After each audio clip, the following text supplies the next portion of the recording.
عزیزان من، آج جنوری 1984 کی 13 تاریخ ہے اور درس قرآن کریم کا آغاز سورہ الجن کی آیت 16 سے ہو رہا ہے، 72/16۔ سابقہ آیات میں یہ بتایا گیا تھا کہ صحرا نورد بادیہ نشین بدوؤں کے قبیلے کے کچھ لوگوں نے قرآن کو سنا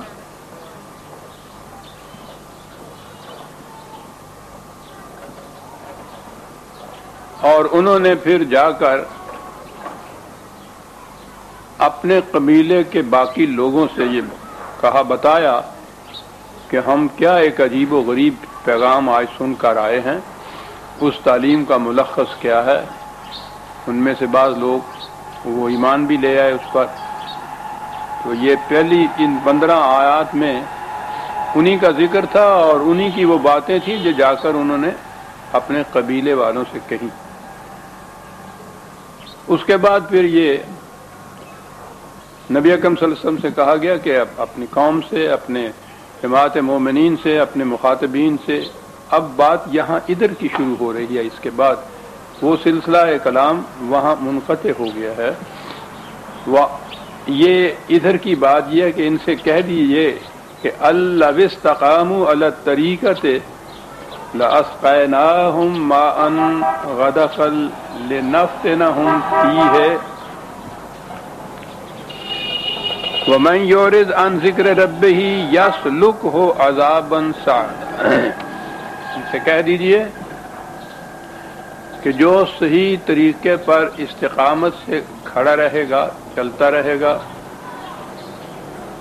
اس کی زندگیوں میں سیرابیاں اور شادابیاں آئیں گی۔ تو میں نے عرض کیا ہے نا کہ عربوں کے ہاں تو یہ پانی اس قدر نادر الوقوع ایک شے تھی کہ یہ نعمت کبریٰ تھی ان کے لیے۔ اس لیے قرآن کریم نے سایہ دار درخت، پانی کی نالیاں یا ندیاں، یہ ان نعماء میں سے گنایا ہے جسے کہا ہے کہ یہ جنت کی بخشش ہوگی۔ جس قوم کے نزدیک یہ پہلی جو قرآن کی پہلی اولی مخاطب قوم جو تھی، اس کو سمجھانے کے لیے یہ ساری چیزیں بتائی گئیں۔ اور یہ تو ویسے بھی زبان کے محاورے ہیں۔ شاداب و سیراب تو ہمارے ہاں بھی نعماء میں سے گنی جاتی ہے چیز، اس کو یہ کریں گے تاکہ یہ بات واضح ہو جائے۔ اب اگلی بات یہ ہے کہ جو خدا کے قوانین سے اعراض برتتا ہے اس پر سخت قسم کی تباہی مسلط ہو جاتی ہے۔ یہاں صرف عذاب ہی بتایا ہے۔ قرآن کریم کے سمجھنے کا طریقہ تو اب آپ کو معلوم ہے نا کہ جو بات ایک جگہ کہیں مجمل طریق پہ بیان ہوتی ہے، اس کی تشریح اور تفسیر دوسرے مقام پہ کی جاتی ہے۔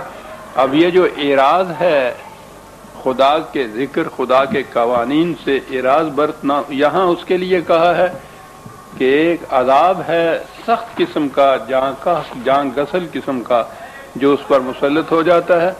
اور خدا کے ذکر سے اعراض پہ جو عذاب مسلط ہوتا ہے، دوسری جگہ اس کی تشریح کر دی یہ کہہ کر کہ وَمَنْ أَعْرَضَ عَنْ ذِكْرِي، وہی الفاظ ہیں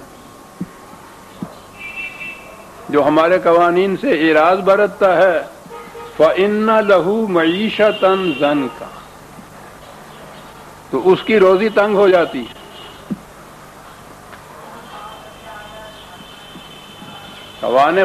قوانین خداوندی کے اعراض کا ایک نتیجہ یہ ہے کہ روزی تنگ ہو جاتی ہے اس قوم کی۔ یاد رکھیے قرآن کی روح سے بھوک اور خوف خدا کے عذاب، سورہ نحل میں یہ چیز موجود ہے۔ تو یہاں کہا کہ خدا کے قوانین سے اعراض برتنے کا نتیجہ یہ ہوتا ہے کہ اس قوم کی روزی تنگ ہو جاتی ہے، بھوک، فقر، افلاس یہ مسلط ہو جاتا ہے اور اسے عذاب کہا خدا کی طرف سے۔ اور پھر اگلی بات ہے کہ جو قوم اس پہ مطمئن ہو جائے اور اپنا نظریہ زندگی ہی یہ اعتقاد ہی یہ بنا لے کہ یہ خدا کی طرف سے، یہ بھوک بھی مسلط ہوتی ہے، افلاس اور غریبی یہ سب خدا کی طرف سے آتی ہیں، اور اس پہ مطمئن ہو کے بیٹھ جائے، جب یہ نظریہ زندگی کا کسی قوم کا ہو جائے تو فَإِنَّ لَهُ مَعِيشَةً ضَنْكًا وَنَحْشُرُهُ يَوْمَ الْقِيَامَةِ أَعْمَىٰ، جو یہ نظریہ زندگی پیدا کر کے اطمینان سے بیٹھ جائے بھوک پر، افلاس کے اوپر، اور اس کو خدا کی رحمت شمار کرنے لگ جائے، تو یہاں بھی اس کی روٹی تنگ ہوگی اور قیامت کے دن اندھا اٹھایا جائے گا۔ یہ زندگی بھی ذلت و خواری کی زندگی اور اخروی زندگی بھی نابینائی کی زندگی، یہ ہے بھوک اور افلاس، جس کے متعلق پھر لوگوں کو مطمئن رکھنے کے لیے کہا جاتا ہے کہ یہ سب خدا کی طرف سے آتا ہے، اور اس نے یہ دونوں طبقے خدا نے پیدا کر دیے ہیں، غریب بھی اس نے پیدا کیے، امیر بھی پیدا کیے، اور اس کے لیے جواز کی وجہ یہ کہ اگر یہ غریب اور بھوکے نہ رہیں تو صدقہ اور خیرات کن کو دیا جائے، یعنی امیر جنت خریدنے کے لیے جو صدقہ و زکوٰۃ دیتے ہیں وہ لینے والے کوئی ہونے چاہیے نا، اگر یہ نہ رہیں تو پھر وہ جنت کس طرح سے خریدیں گے؟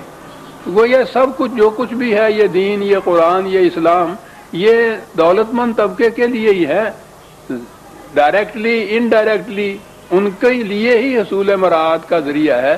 یہاں بھی وہ سب کچھ دولت کے زور پر خریدتے چلے جائیں، لیتے چلے جائیں، اور وہ قیامت میں بھی پھر یہاں یہ کچھ کہ یہ کہا جاتا ہے کہ اگر غریب نہ رہیں تو وہ صدقہ زکوٰۃ کس کو دیا جائے؟ مارے گئے وہ غریب، اب وہ دولت مند آدمی، تو یہ غریبوں کا طبقہ رہنا ضروری ہے۔ اب دیکھتے ہیں کہاں پہنچا دیتا ہے یہ سرمایہ داری کا نظام اور ملوکیت کا نظام۔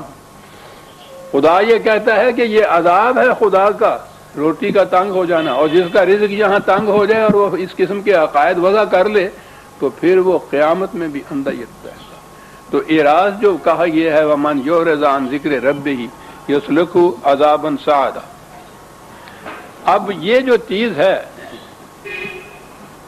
یہاں ذکر رب، خدا کے قوانین سے اعراض، اس کا ذکر آیا ہے، بالکل اس کے اپوزٹ، اس کے برعکس کیا کیفیت ہوتی ہے؟ تمسک، اطاعت، فرما برداری قوانین خداوندی کی۔ اگلی آیت میں صاف یہ بات کہی، وَأَنَّ الْمَسَاجِدَ لِلَّهِ فَلَا تَدْعُوا مَعَ اللَّهِ أَحَدًا،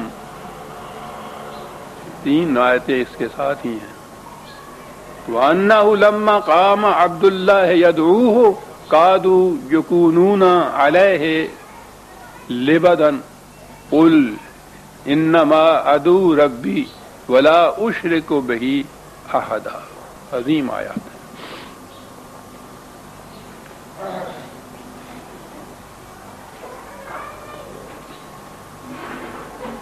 انداز یہی میں سمجھتا ہوں زیادہ موزوں رہے گا کہ میں پہلے قرآن کی روح سے، صحیح اسلام کی روح سے عرض کروں کہ ان آیات کا مطلب کیا ہے، اور بعد میں پھر یہ بات آئے کہ جب یہ اسلام دین کی بجائے مذہب بن گیا تو اس کی روح سے پھر ان آیات کا مطلب کیا ہو گیا، جس کے ذریعے سے پھر وہ بھوک اور پیاس جو ہے وہ بھی خدا کی رحمت شمار ہونے لگی۔ آپ کو یاد ہوگا میں اکثر دہرایا کرتا ہوں اس مغربی فلاسفر کا وہ قول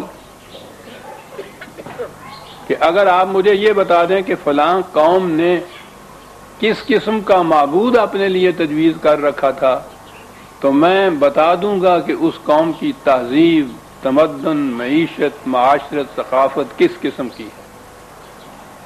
بڑی اہم بات اس نے کہی ہے۔ یہ جو اس نے تو کہا نا کہ معبود کس قسم کا اس نے تجویز کر رکھا تھا، خدا کس قسم کا اپنے لیے بنا رکھا تھا، تو اس سے میں بتا دوں گا تمہیں اس زندگی کی اصل بنیاد، اور قرآن کریم کی روح سے یہ کہیے کہ دین کا نقطہ ماسکہ، محور جس کے گرد اس کی ساری تعلیم گردش کرتی ہے، وہ خدا کا تصور ہے۔ خدا کا صحیح تصور، اور صحیح تصور وہ ہوگا جو اس نے خود اپنے متعلق بتایا ہے۔ وہ اگر صحیح طور پر ذہنوں میں ہو، عقیدے میں ہو، نظریے میں ہو، زندگی میں ہو تو پھر ساری زندگی اور پورے کا پورا معاشرہ وہ دین کے مطابق ہوتا ہے، قرآن کے مطابق ہوتا ہے۔ اور اگر یہ چیز اپنے مقام سے ہل جائے، خدا کا تصور قرآنی نہ رہے، تو پھر کوئی چیز بھی اسلام کی باقی نہیں رہتی۔ نے غور فرمایا جو قرآن کریم نے ایمان باللہ ایمان باللہ ایمان، پہلے پارے پہلے ورق سے آخری ورق تک سارا زور ایمان باللہ پہ دیا۔ یہ کیا ہے ایمان باللہ؟ ہمارے ہاں تو وہ سمٹا کے پھر ہمارے ہاں والی بات آ گئی تو آ جائے گا آگے مذہب ملا میں، آمن تو باللہ ہے بس کہا تو خدا پر ایمان ہو گیا۔ اور میں نے کہا کرتا ہوں نا کہ ہم نے تو کبھی وہ بھی نہیں کہا جو پیدائشی مسلمان ہیں، کبھی کبھی پرانے زمانے میں وہ نکاح کے وقت میں وہ ملا پڑھا دیا کرتا تھا، اب وہ چیز بھی نہیں رہی ہے، وہ فارم پہ دستخط ہی کر دینے کافی ہو جاتے ہیں۔ تو وہ آمن تو باللہ کے معنی ہو گئے خدا پر ایمان۔ کبھی سوچا آپ نے کہ ہماری زندگیوں پر اس کا کوئی اثر بھی ہوتا ہے؟ ہم جب کہہ رہے ہوتے ہیں تو ان الفاظ کے معنی ہم نہیں سمجھ رہے ہوتے، تو زندگی پہ کیا اثر ہونا ہے؟ بنیاد ہے ساری، یوں کہیے الدین کی، انسانی زندگی کی ساری بنیاد ہے کہ خدا کا تصور کس قسم کا ہے۔ یہ اللہ جو ہے وہ الہ ہے۔ الہ کے معنی ہوتے ہیں وہ جس کی محکومیت اختیار کی جائے، اتھارٹی جسے کہا جاتا ہے، اور الہ ہوگا the authority, the only authority, صرف وہی ہے حاکم۔ اللہ کے معنی ہیں حق حکومت صرف اسی کو حاصل ہے، وہی ایک حاکم ہے، اسی کی محکومیت کا نام ہے ایمان باللہ، اور خالص اسی کی محکومیت کے معنی کہ کسی اور کی محکومیت کو اس میں شامل ہی نہ کیا جائے۔ یعنی وہ جو میں کہا کرتا ہوں کہ قرآن کی روح سے کسی انسان کو حق حکومت حاصل نہیں ہے۔ اگر کسی انسان کی حکومت کا تصور کیا جائے یا اس کے احکام کی اطاعت کی جائے تو یہ شرک ہے۔ کسی انسان کی قانون یا حکم کی اطاعت صرف خدا کے احکام کی ہے۔ اللہ کا صرف الہ کا تصور جو ہے اس میں یہ چیز آ جاتی ہے۔ تو جب کہیں گے کہ میں اسے مانتا ہوں، تسلیم کرتا ہوں، میرا ایمان یہ ہے، جیسے کہا جاتا ہے کہ حق حکومت صرف خدا کو حاصل ہے اور میں اس کے سوا کسی اور کی محکومیت اختیار نہیں کرتا، یہ ہوا ایمان باللہ کا بنیادی مفہوم۔ اب اس کے گرد ساری چیز گردش کرے گی۔ وہ حاکم الہ، انسان عبد، محکوم۔ تو عبادت کے معنی ہوئے خدا کی محکومیت اختیار کرنا، عبد ہوا خدا کی محکومیت اختیار کرنے والا، سجدہ ہوا اس کی عملی تعبیر۔ یہ تو ایک عقیدہ، ایک نظریہ، یہ تھا خدا کی محکومیت اختیار کرنا، اس کے قوانین کے سامنے سر تسلیم خم کرنا، یہ ہوا سجدہ۔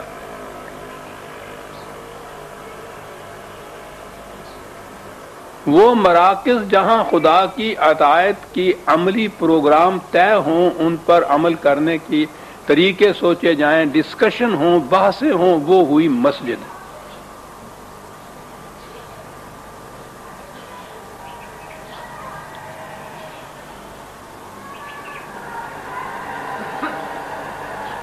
جب یہ کہا گیا کہ محکومیت صرف خدا کی ہے، حکومت صرف خدا کی ہے، تو اس کے ساتھ ہی یہ بات تو پھر واضح ہو گئی نا کہ ان المساجد للہ، وہ مراکز جہاں یہ بیٹھ کے طے کیا جائے، ڈسکشن کی جائے، بحث و تمہیز کی جائے، جو سیکریٹریٹ ہو خدا کی گورنمنٹ کا، تو وہاں تو خدا کی حاکمیت کے سوا کوئی دوسری بات ہی نہیں ہو سکتی نا۔ وہاں اگر کسی اور کے حق حکومت کو بھی تسلیم کیا جائے، وہاں بات یہ کی جائے کہ یہ قانون کچھ خدا کا لے لیجئے، نماز اس کی پڑھ لیجئے، اور کاروبار معیشت کا جو ہے وہ بہرحال دنیا کے کاروبار کی طرح کر لیجئے، تو یہ تو شرک ہوگا۔ مساجد للہ نہیں رہیں گی، یہ مسجد وہ للہ رہے گی کہ جہاں صرف یہ ہو کہ خدا کے احکام کو نافذ کرنے کے لیے، اس کی اطاعت کرنے کے لیے کیا تدابیر ہوں، کیا طریقے ہوں، کیا سسٹم ہو، کیا نظام ہو۔ اور یہ جو خدا کے احکام کی اطاعت کرنے کا نظام ہے، اسے کہتے ہیں نظام صلاۃ۔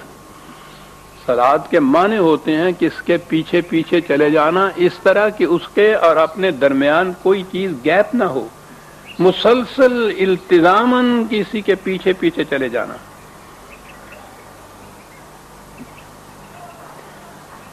یہ ہوا مساجد کا اللہ کے لیے ہونا، یہ ایک زندگی کا نظام ہوا،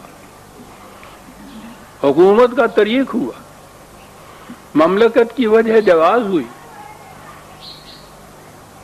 کہ احکام خداوندی کی اطاعت کس طرح کی جائے، کیا طریق ہو، کیونکہ یہ ایک اجتماعی چیز ہے۔ دین کے معنی ہیں وہ اجتماعی نظام جس میں یہ طے کیا جائے کہ خدا کے احکام کی اطاعت کیسے کی جائے، ان کو نافذ کیسے کیا جائے، ان کو عام کیسے کیا جائے۔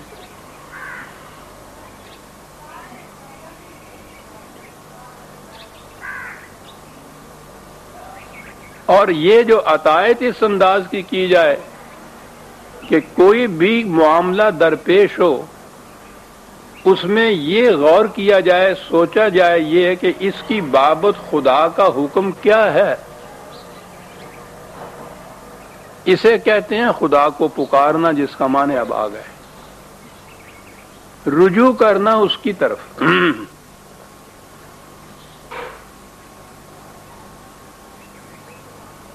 عام نظام حکومت میں بھی آپ دیکھیے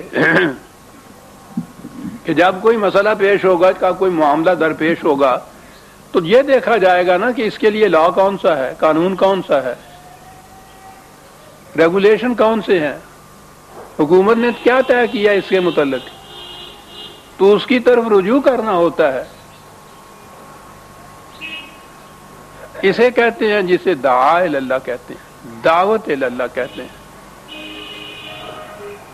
عام الفاظ جیسے ہمارے ہاں تو اس کا ترجمہ ہی اب کچھ اور نہیں رہ گیا نا، پکارنا ہی ترجمہ رہ گیا، رجوع کرنا، ریفر اٹ ٹو ہم جسے ہم کہتے ہیں نا۔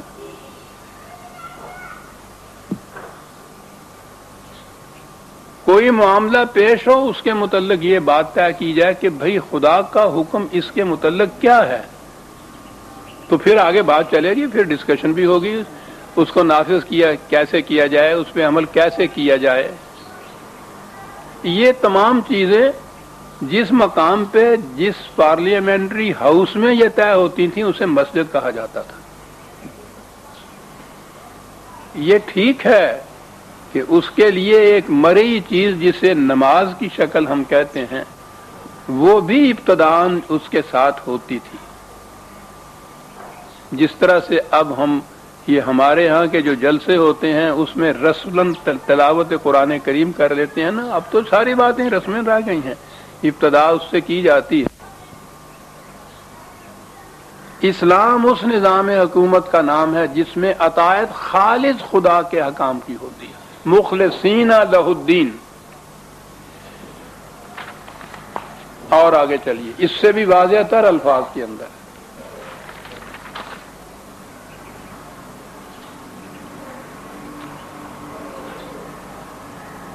سورہ الانعام آیات 56-57، 6/5-6-5-7۔ قل انی نہیت ان اعبد الذین تدعون، ان سے کہہ دو کہ مجھے اس سے منع کیا گیا ہے، روکا کیا گیا ہے کہ یہ لوگ جو خدا کے سوا دوسروں کی اطاعت محکومیت اختیار کرتے ہیں کہ میں بھی ویسا ہی کروں، قطعاً نہیں، مجھے اس سے روکا گیا ہے۔ آگے اس کے یہ ہے ان الحکم الا للہ، جہاں تو حکم کا لفظ بھی آ گیا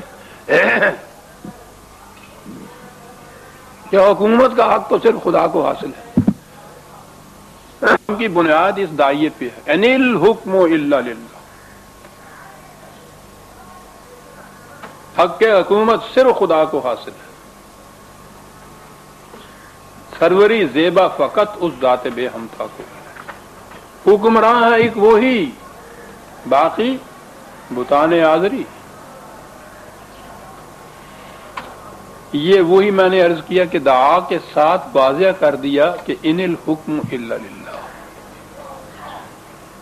جس کے معنی لفظی آپ پکارنا کہیں گے، اس کے معنی ہوں گے احکام خداوندی کی اطاعت کرنا، خدا کی محکومیت قبول کرنا، اختیار کرنا۔ یہ تھا 6/56 دوسرے مقام پہ بھی ذرا اور واضح الفاظ میں ہے 28/88 27/88۔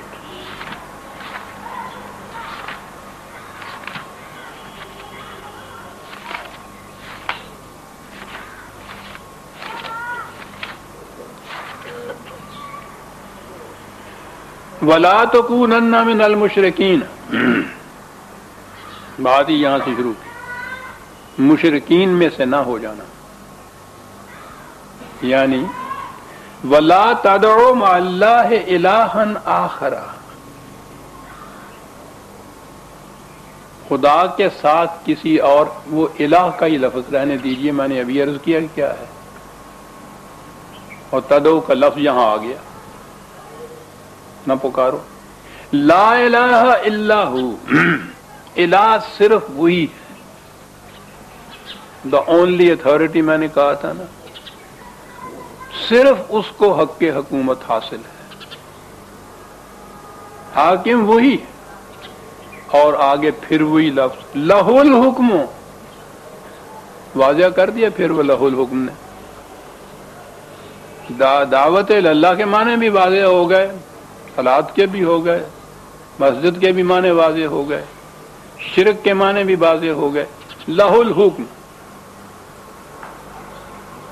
اب یہ جتنے بھی عناصر میں نے ابھی گنائے ہیں آپ کو، یہ سارے ان الحکم کی تفسیر، تشریح اور عملی انطباق کے لیے ہے۔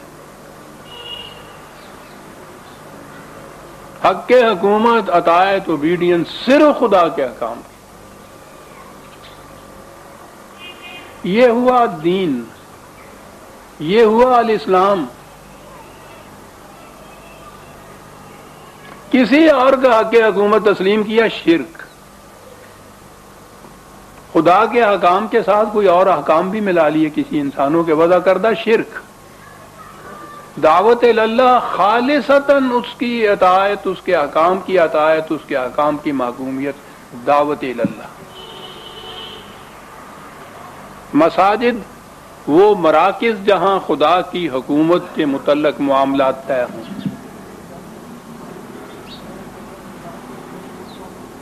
عبادت خدا کی محکومیت اختیار کرنا، اس کی اطاعت اختیار کرنا۔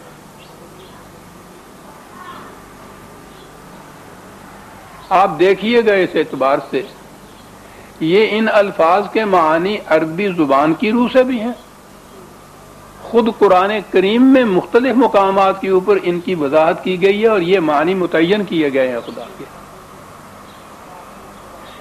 یہ جب اسلام دین تھا تو اس میں یہی معنی لیے جاتے تھے ان احکام سے، دین پر عمل کے بھی یہی معنی تھے کہ خدا کے احکام کی اطاعت خود کرنا، دوسروں سے کرانا، نفاذ کرنا، ان کا تنفیذ کرنا، ان کی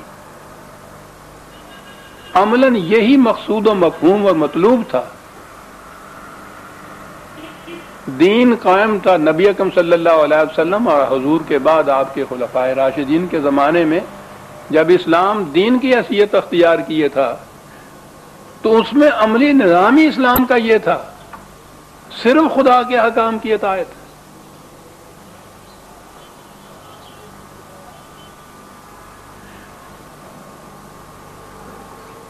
اس کے بعد دین مذہب میں تبدیل ہو گیا، دین اور مذہب میں بنیادی فرق یہ ہے کہ مذہب میں خدا کی پرستش کی جاتی ہے، حاکمیت کا، خدا کی حاکمیت کا تصور نہیں ہوتا، وہ ایک حاکم یا ایک اتھارٹی کے اعتبار پہ نہیں مانا جاتا اس کو، بلکہ وہ معبود کے معنی ہوتے ہیں جس کی پرستش کی جائے۔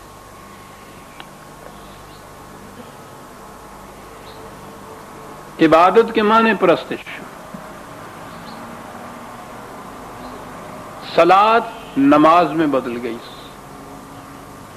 صرف وہ جو ایک مری سی چیز ہے۔ میں نے عرض کیا کہ وہ نہایت ضروری ہے نظام صلاۃ، جب خدا کی محکومیت کا یا خدا کی حاکمیت کا نظام قائم ہوگا تو اس کے اندر یہ چیزیں ضروری ہوں گی، یہ اجتماعات جن کو کہتے ہیں نماز کے، لیکن یہ حصہ اور جز ہوگا اس کی حاکمیت کی، اس کی حکومت کی، اس کی گورنمنٹ کے کاروبار کا ایک حصہ ہوگا یہ۔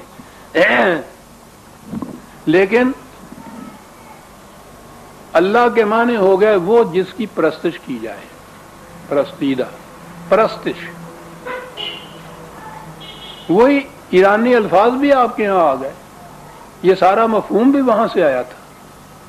لفظی پرستش وہ ہے، پرستیدہ ہے خدا جو ہے، پرستش۔ اب یہ ہو گیا کہ خدا کے سوا کسی کی پرستش نہ کرو، یعنی اطاعت کو جس کی جی چاہے کرتے چلے جاؤ،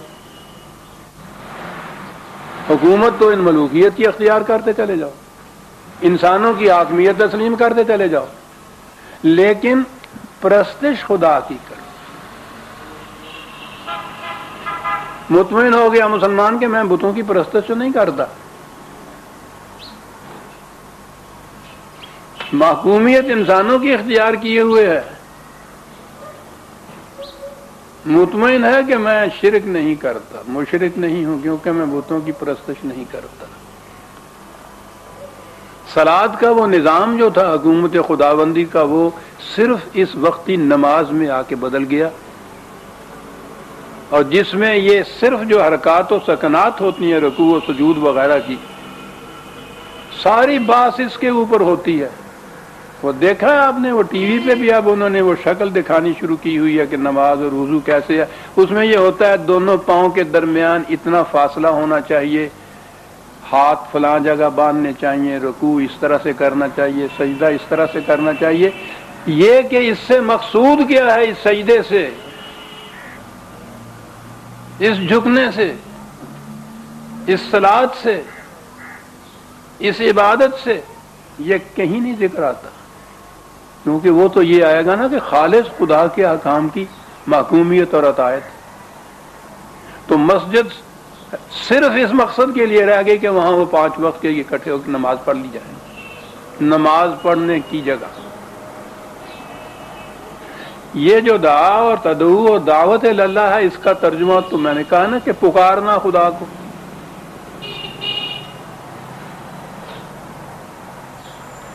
پکارنے کا ذہن میں کوئی مفہوم ہی نہیں آتا۔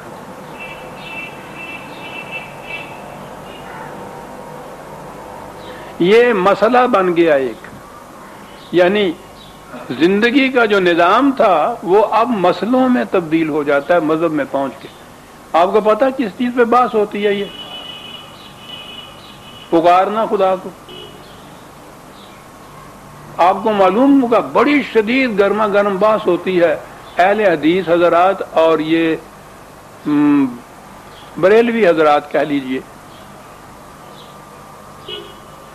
وہ یا اللہ کے ساتھ یا رسول یا رسول اللہ بھی کہتے ہیں۔ ان کے یہاں ہوتا ہے کہ یہ شرک ہے، یا رسول اللہ نہیں کہنا، یعنی وہ سارا جو تھا اللہ کو خالص خدا کو پکارنے کے معنی ہو گئے کہ صاحب یہ یا رسول اللہ نہیں کہہ سکتے تھے، ساری باتیں اس کے اوپر ہے، جنگ و جدل ہوتا ہے، اتنے سخت مناظرے آپس میں ہوتے ہیں کہ یا اللہ کہنا یہ تو توحید ہو گئی، اور اس کے ساتھ یا رسول کہنا جو ہے یہ شرک ہو گیا، بلکہ وہ تو آگے یا عبد القادر جیلانی شاہن اللہ وغیرہ، یعنی کسی اور کے ساتھ یا کہنا جو ہے یہ اب مسئلہ ہو گیا کہ یا صرف اللہ کے لیے کہا جا سکتا ہے، کسی اور کے ساتھ کہا جائے تو شرک۔ یعنی وہ جو تھی کہ معقومیت صرف خدا کی ہے، کسی اور کی عطائیت شرک، وہ تصور ہی چلا گیا ذہن میں سے۔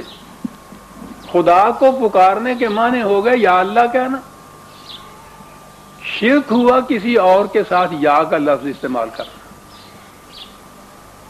بڑی شدت سے یہ باتیں ہوتی ہیں، ان کے اخبارات میں آپ دیکھیے صاحب، اور اب تو یہ باتیں وہاں لندن میں اور مغرب میں اور برمنگھم کی مسجدوں میں جا پہنچی، سر مٹول ہوتی ہے، لٹ چلتے ہیں کس پہ؟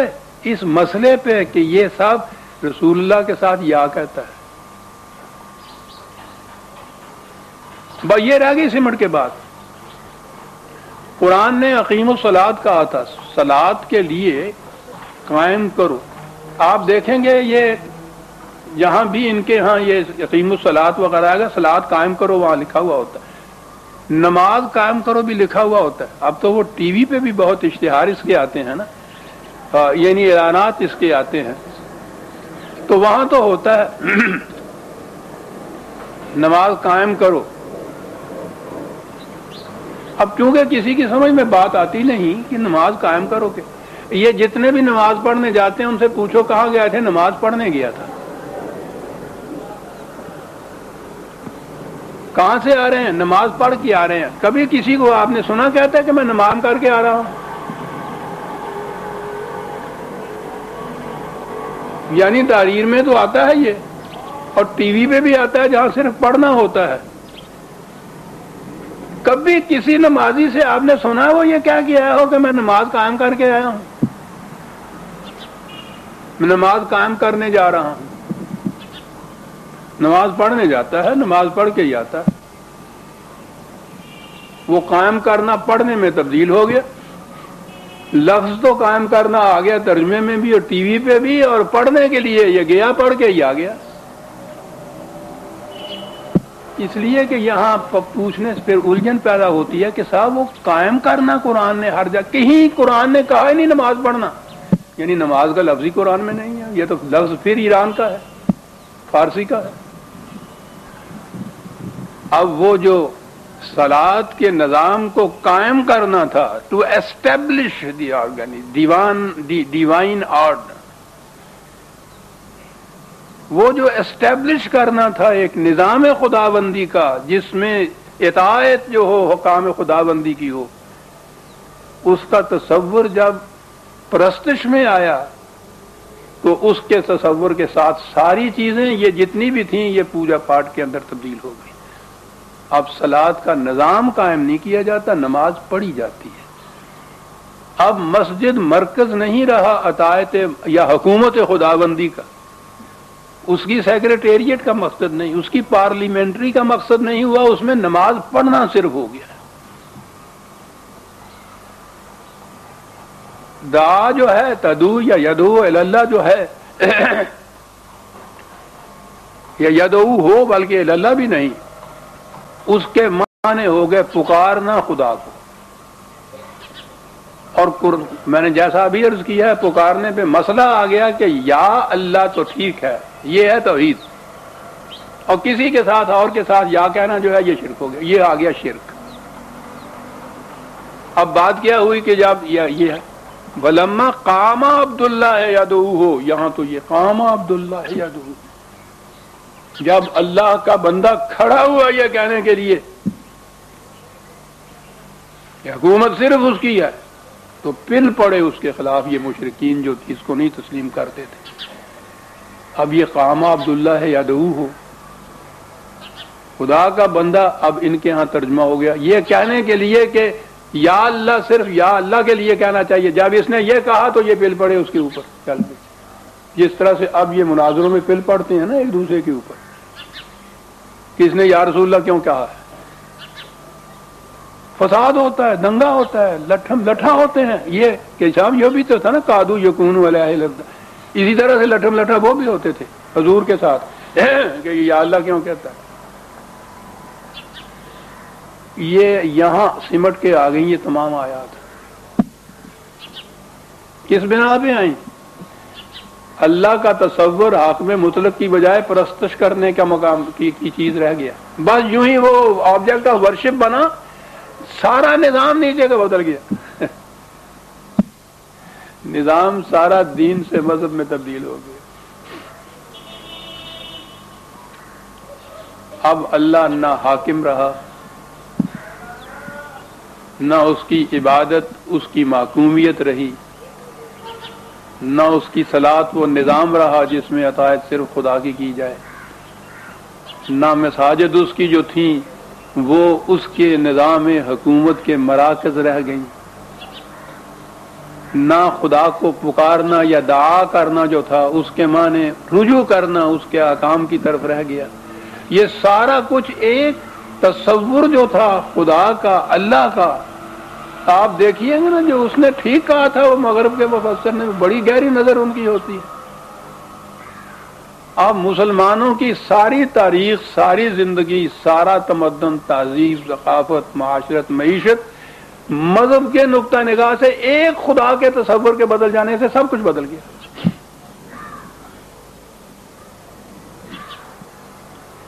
یہ نیچے سے اگر آپ ان چیزوں کی اصلاح کی طرف جاتے ہیں، اصلاح تو بڑی بات ہے، مفہوم یہ بیان کرتے ہیں قرآن کی آیات کا تو اس کے اوپر آپ کی مخالفت ہوتی ہے، کفر کے فتوے لگ جاتے ہیں.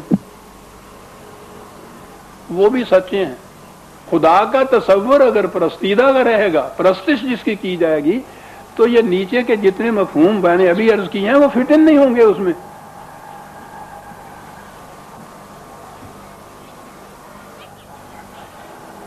یہ بات ان میں سے اکثروں کی سمجھ میں بھی نہیں آئے گی، وہ ٹھیک بات ہے. یہی پڑھا گیا، یہی پڑھایا گیا، یہی ہزار برس سے کتابوں میں لکھا ہوا ان کو مل رہا ہے.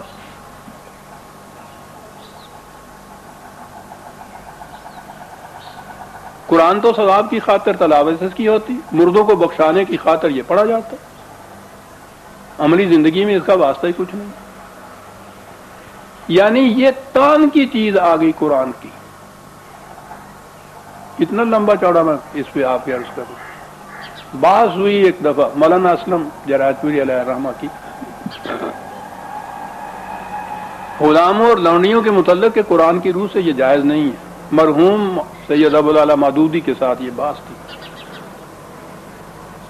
قرآنی آدمی تھے، قرآنی دلائل انہوں نے دیے اور اسے ثابت کیا کہ آپ انہوں نے مودودی مرحوم نے آخر میں لکھا یہ کہ ان کی غلطی یہ ہے کہ یہ صرف قرآن سے احکام مستنبط کرتے ہیں، غلطی.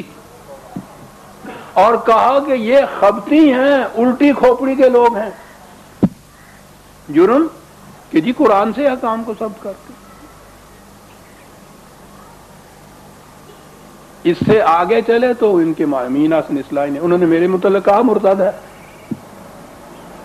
کہ قرآن سے صرف احکام کو مستنبط کرتا.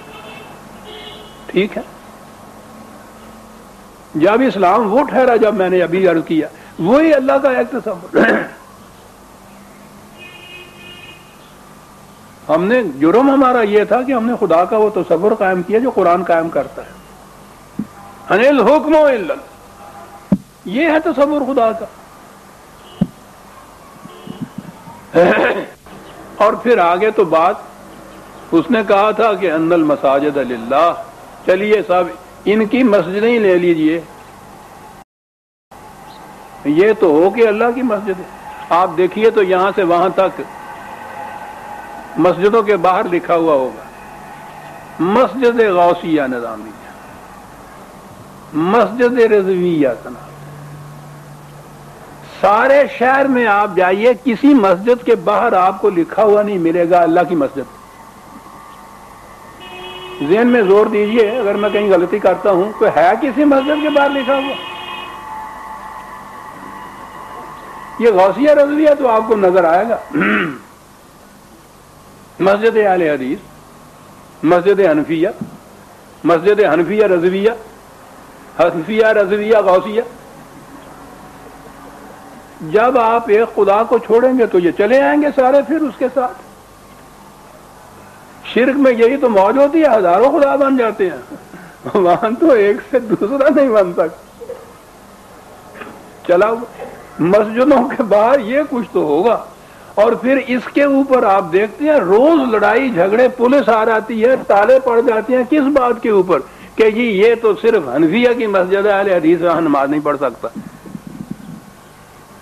اور کہا یہ جائے گا ان المساجد للہ، معاف رکھیے گا اس اللہ بیچارے کے حصے میں تو غسل خانہ بھی نہیں جاتا، اس میں کوئی مسجد نہیں ہے جس میں یہ ہو کہ یہ اللہ کی مسجد ہے۔ کیا ہو رہا ہے صاحب؟ لیکن اب تو یہ باتیں کرنا بھی جرم ہو گئی ہے۔ اب تو ان حضرات کے یہ عقائد جو تھے یہ آہستہ آہستہ قوانین بنتے چلے جائیں گے۔ وَأَنَّ الْمَسَاجِدَ لِلَّهِ فَلَا تَدْعُوا مَعَ اللَّهِ أَحَدًا، یہ مراکز حکومت خداوندی مختص اور مخصوص ہیں صرف عطایت خداوندی کے لیے، اس کے ساتھ کسی اور کی عطایت کا تصور تک بھی ذہن میں آئے گا تو یہ شرک ہو جائے گا۔ اور کہا کہ یہ اتنا بڑا انقلابی دعویٰ ہے کہ اس دعوت کو لے کر اٹھنے والا وَلَمَّا قَامَ عَبْدُ اللَّهِ يَدْعُوهُ، یعنی ایک لفظ صرف کہا ہے کہ یہ اللہ کا بندہ کیا بات لے کے اٹھا ہے، یہاں کاما کا لفظ آپ سوچئے کہ کیا ہوا، جو نماز میں آ کے صرف قیام ہو گیا، ٹھیک ہے قیام تو ہوا، لیکن اس کے معنی یہ ہو گئے، یہ ان آیات کے معنی یہ ہو گئے کہ جب یہ اللہ کا بندہ نماز کے لیے قیام میں اٹھا تو قیام میں تو یہ پل پڑے اس کے اوپر، رکوع میں چلا گیا تو پھر کچھ نہیں کہا کیونکہ کاما ہے نا جی، کیا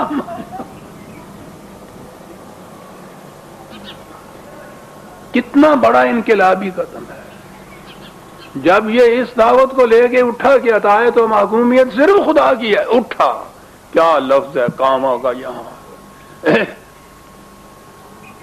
ہر زبان میں یہ لفظ آتا ہے کاما، اس مقصد کے لیے، کسی ایک انقلاب کے لیے اٹھنا جو ہوتا ہے کاما ہے اس کے لیے۔ وہی بال کا پوری ربائی تو یاد نہیں ہے کہ نہ دانت یہ اس دور کا یہ ملا کیا جانے، قیامت ہا کے در قد قامتے اوست، صلاۃ کی قد قامت کے اعلان میں جو قیامت پوشیدہ ہے اس کو یہ کیا جانے، قد قامت الصلاۃ، قامت الصلاۃ، قیامت کا لفظ قامت ہی تو ہے، ارے معنی اس کے انقلاب کے ہیں، اٹھا جب وہ، کیا الفاظ ہیں قرآن کے، جب یہ اللہ کا بندہ، اور پھر دیکھیے دعوت وہ لے کے اٹھا ہے صرف خدا کی حکومت کی، اور اس کے لیے خدا اس کو عبد کہتا ہے اپنا، کہ کہیں اس کی حکومت نہ سمجھ لینا کہ یہ اپنی حکومت کی دعوت دینے کے لیے اٹھا ہے، عبد کا لفظ صاف کہہ دیا ہے، قرآن ہے عزیزان من، کسی انسان کا کلام نہیں ہے، ایک ایک لفظ میں وہ ساری اپنی حقیقت بیان، کہاں لایا ہے عبد کا لفظ کہ کہیں یہ نہ سمجھ میں بات آ جائے، یا یہ نہ اس کے ذہن میں آ جائے معاذ اللہ، یا تم نہ یہ بات سمجھ لو کہ یہ اٹھ کے کھڑا ہوا ہے اپنی حکومت قائم کرنے کے لیے، کاما عبداللہ ہے، کاہے کے لیے اٹھا ہے، یدعو ہو، آہا منصب رسالت کس طرح سے پاکیزہ منزہ محرہ شکل کے اندر، مخلصین لہ الدین، کاما عبداللہ، کاہے کے لیے یدعو ہو، تو یہ انقلابی آواز تو ساری دنیا کے لیے اعلان بغاوت تھا، اعلان جنگ تھا، ٹھیک تھے وہ، کادو یکونو علیہ لبدا، پل پڑیں گے ایسے جیسے اس کی تکہ بوٹی کر دیں گے، ٹھیک ہے، ان کی سارا جتنی بھی زندگی کا ان کے مشالق اور مہارت ہے سارے ختم ہو جاتے تھے اس ایک آواز میں کہ سروری زیبا فقط اس ذات بے حمدہ کو ہے، پل پڑیں گے۔ اسے کہا کہ یہ ان کے ان حملوں سے، ان کی ستیزہ کاریوں سے دبنے کی بات نہیں ہے، استقامت کی بات ہے۔ قل، وہ یہ کیا کہ لپٹ پڑتے ہیں، قل انما عدو ربی، ٹھیک ہے میں صرف اپنے رب کی حکومت کی دعوت دینے کے لیے کھڑا ہوا ہوں، ولا اشرکو بہی احدا، اس کے ساتھ کسی اور کو شریک نہیں میں کر سکتا۔ عزیزان من دیکھا دو آیتیں جو ہیں کتنی بڑی قیامتیں پوشیدہ ہیں ان آیتوں کے اندر، اور جن کا ترجمہ اب یہ رہ گیا کہ مسجدیں اللہ کے لیے ہیں، پرستش اسی کی کرنی چاہیے، نماز اس کے لیے ہی پڑھنی چاہیے، اس کے سوا کسی اور کے لیے نہیں کرنی چاہیے۔ یہ جو پل پڑھتے ہیں یہ وہ ہیں کہ جو یا رسول اللہ کہنے والوں کے خلاف، یہ جو یا اللہ کہنے والے آ جاتے ہیں نا حملہ کرنے، ان کا مطلب یہ ہے، پھر پولیس والے آ جاتے ہیں، یہ مفہوم رہ گیا ان آیتوں کا۔ اور اپنی ذات کے متعلق یہاں کہا تھا عبد، پھر اس کے لیے تردید کی کہ کہیں اس کی ذاتی حکومت نہ اس میں سمجھ لینا، قل انی لا املک لکم ضرا ولا رشدا، میں تمہارے لیے کسی قسم کے نفع نقصان کا اختیار نہیں رکھتا۔ سب سے بڑا مملکت کا، اتنی بڑی سلطنت کا ہیڈ آف دی اسٹیٹ جسے آپ کہتے ہیں، سربراہ مملکت ہے وہ، اور عام الفاظ میں کہیے تو وہ جسے ڈکٹیٹر آپ کہتے ہیں، رسول ہے، سربراہ مملکت ہے۔ کہتا ہے کہ اس مملکت کا جو میں تمہیں دعوت دے رہا ہوں، حکومت قائم کر رہا ہوں، میں تمہیں کسی قسم کا نفع نقصان پہنچانے کا اختیار نہیں رکھتا۔ اللہ اکبر، سربراہ مملکت ہے تو کسی کو ایک پیسہ بھی نہیں دے سکتا، کیونکہ اس مملکت کے قیام کے تمہارے خدا کے کام کی تنفیذ ہے۔ میرے پاس کیا ہے جو میں تمہیں دوں گا، یا نفع یعنی یہ ہے حکومت خداوندی، یہ ہے آئین اسلامی مملکت کا، کہ سربراہ مملکت کو یہ بھی اختیار نہیں کہ کسی کو کسی قسم کا نقصان یا فائدہ پہنچا سکے خدا کے قوانین کے خلاف۔